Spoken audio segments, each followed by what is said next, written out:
Yay! Ay, wag ka na ayan na anak. Ayan na. Ayan na.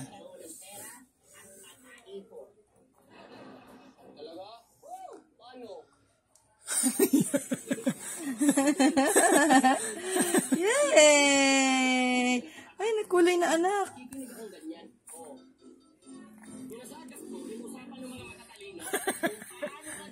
Hindi tumawakan siya sa baba. Hindi pa siya sa baba.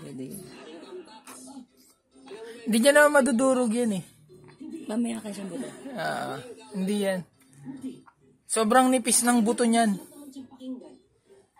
Parang wala lang. Sobrang nipis.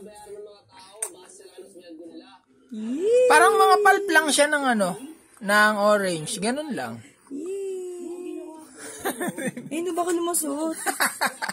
Kagi ko kulay yan.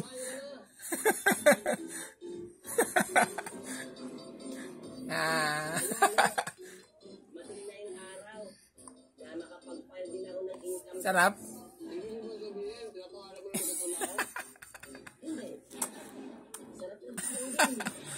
Isip-sip niya yung dragon fruit. Natanggal, binabalik niya pa yun. Nako, ang kalat agad ng bib mo, anak. Kukulay yan.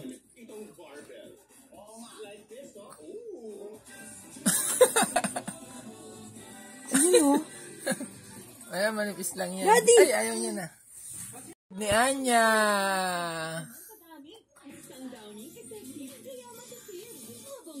Sarap. Sarap. Sarap. Maganda daw ang dragon fruit sa 6 months. Diyan daw sila mapapractice sa solid food. Bukod sa malambot, yung buto niya sobrang lambot. Diba? Hindi kailangan nguyain ng baby. Sip, sip, sip, sip lang. Diba?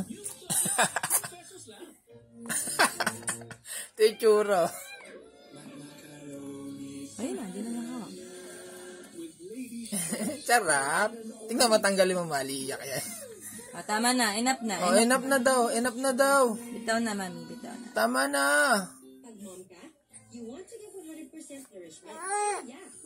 Balik mo na, nagagalit na. First food ni Anya.